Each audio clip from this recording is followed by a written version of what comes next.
Hi everyone, we're going to go over the Unit 4 practice problem set now. Let's start with number 1.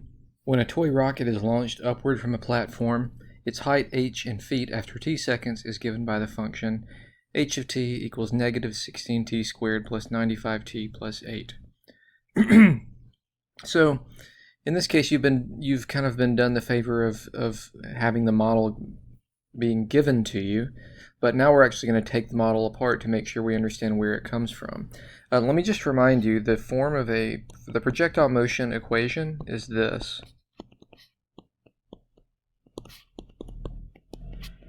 Where VO is your initial velocity, HO is your initial height.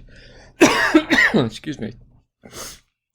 So with that in mind, the initial velocity, well, we just need to rate it off here. This is 95 feet per second up. And I want to specify that the positive 95, the fact that it's positive means that we're going up, and that's you can kind of help yourself remember, because this negative 16 has to do with acceleration due to gravity, and we call that downwards negative. So so this is the opposite sign, we're going upwards. Okay. What's the rocket's initial height? The height at time 0, well, that's this value here, and I'm just kind of looking at my projectile motion equation to get that, and so that's 8 feet. All right, and from here on out, I think we're actually going to have to do a little more work to get the value. So what is the rocket's maximum height? Well, if I graph it, it's going to look something like that. The graph of height, vertical height is a function of time, and the maximum height is going to be that vertex. So we need to find the vertex of the function. So we will need to enter it into the function list.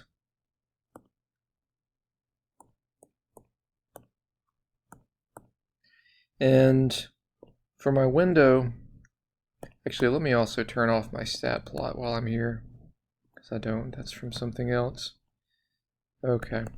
Now, for my window, I'm going to go to the table just to get an idea of like how many seconds I need. I don't need much.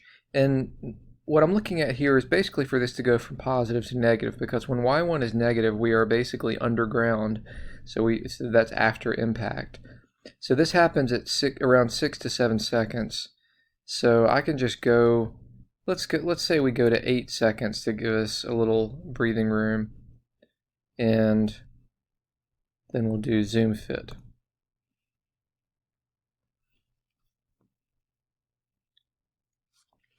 All right, I know already I'm gonna need, I want more vertical room, just because that drives me crazy. So I'm gonna go up to 200 here and graph that.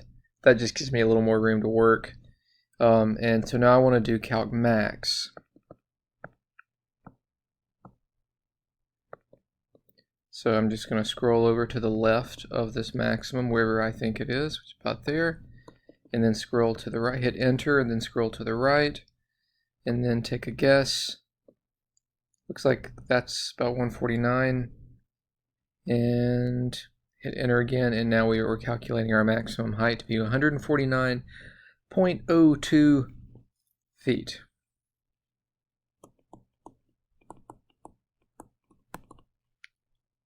Okay, and when does the rocket achieve its maximum height? Well, we just found that to be 2.97 seconds.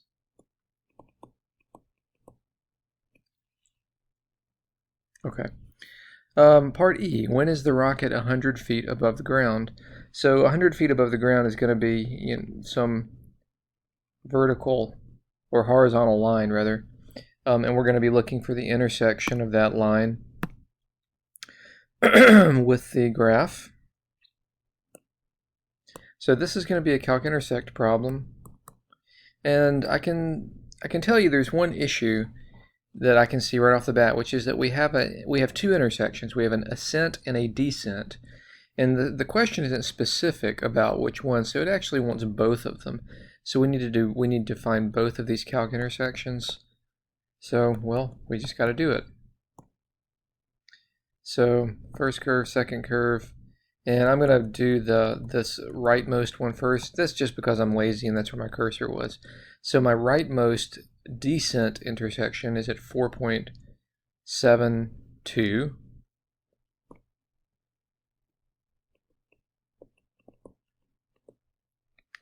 And then I just have to do it again.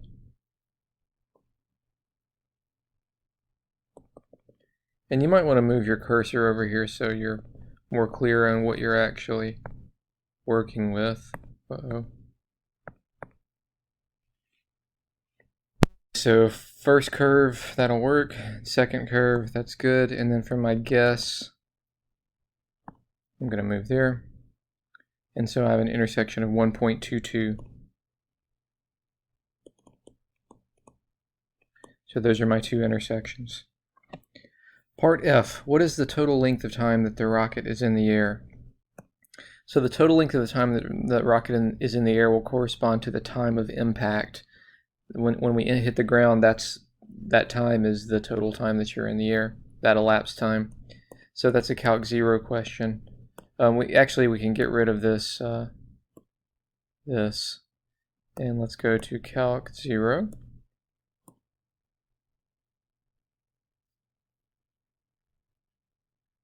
And I'm looking for this 0 over here to the right. Left bound. And now I'm to the right of the 0. And now that's my guess. And it appears to be at 6.02. So 6.02 is the flight time seconds. Part G, find the model domain for the height function. Alright, so the model domain, if you just look at the picture, hopefully you can get the idea here. The model domain is really just this region here that we've been looking at. We don't care about anything before time 0, and we don't care about anything after impact. So if you know impact is 6.02 seconds, then your model domain will be 0 to 6.02.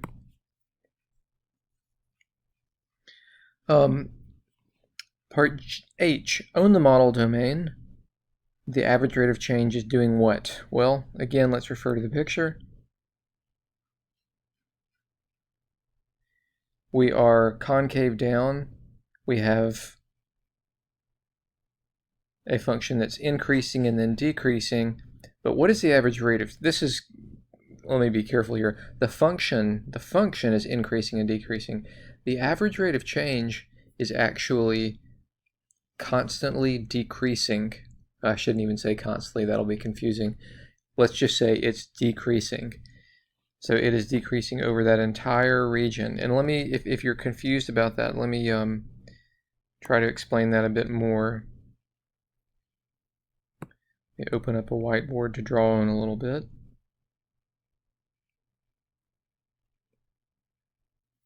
So that's what we're looking at basically, right? The average rate of change, if I calculate it, let's say that we calculate it over each of these segments. And remember, that says recall, the arc is the slope of the line segment connecting between the 2 points. So the slope of this line segment is an arc. I don't want to draw on my graph, but that's going to be another arc. That's going to be the slope of that line segment, the slope of that line segment, the slope of that line segment, of that line segment, of that line segment. And what I'm doing here is just offsetting from the graph because I don't want to cover up the parabola too much. Okay. So what I'm trying to get at is that if I actually just kind of calculate these values, let's just pretend. Notice that this one is the steepest and most positive. So maybe it's like slope, and this is just a representative value. Maybe the slope is like 10. And this one is less steep, but it's still positive from left to right. So maybe its slope is 8. And this one is still positive. Maybe it's 5. This one's getting more flat, so maybe we're down to 2. And then when we jump over here, we've actually now are tilted downwards. Maybe now we're at like -3. Even more tilted downwards, -4, -7, -9, -10. For example, now again, I made these numbers up, but they are representative of what's happening. And this is a decreasing sequence of values for my average rates of change, hence decreasing. Okay, that takes care of problem number 1. Let's look at number 2. Given the quadratic function f of x equals 5x squared plus 30x plus 49, find a bunch of stuff about it. So let's go, and I know the first thing I'm going to need to do is to enter this function, so I'm going to go ahead and do that. Now, there are algebraic ways to answer a lot of these questions, but we're going to use graphical methods wherever possible. All right, so there's my quadratic. For my window, I'm going to do zoom standard for that. And that is not guaranteed to give me a picture, but it does. I'll show you what it does. It gives me a window that goes in tens everywhere. So in this case, it worked. It showed me the picture. Had it not worked, I would have had to kind of experiment a bit more. But in any case, we've got it. So now let's we can even zoom in more if we want to. Now, if you want to do, oops, I'm sorry. We can go to zoom in and move your cursor over here.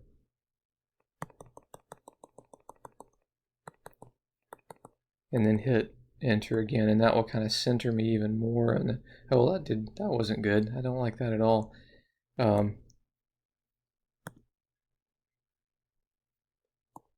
I just did zoom previous to go back to my previous zoom. All right, whatever. Let's go with this. This is fine. So the vertex down here, that's going to be a minimum. So I go to number 3. And I don't know where my cursor is. I've got to find it. There it is. Okay, left bound. That looks good. Right bound. That looks good. And there's my minimum. I'm going to call this -3, 4. So that'll be my vertex, and that's a point, an x, y coordinate. What's the domain of this function? Well, it's a quadratic. It's a quadratic, and that means it's a polynomial. It is not a example. I mean, it's not a context problem. It's not a word problem. So we have no restrictions on the domain, and if there are no restrictions imposed by the variable representing time or something like that, then we have a all real number domain because it is a polynomial, and all polynomials have all real numbers as their domain. All real numbers. Okay. What about the range? The range of this function is going to go from this minimum up. That minimum value is 4, and so we're going to go from 4 to infinity. That's because it's opening upwards. If it was opening down, then we would go from -infinity up to the max, but it's not. It's opening upwards. All right. What about part D? How many x-intercepts are in the graph? Well, none. This function does not have any x-intercepts because notice that it is up here. It is above the x-axis. It never hits the x-axis, so it has 0. That's totally possible.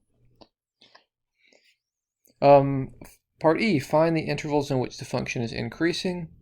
So this function is increasing from the vertex to the right. So the vertex is -3, 4, so that's going to be from -3 to infinity is where the function is increasing. Okay, I'm out of time on this video, so we will pick it up in the next one with number 3.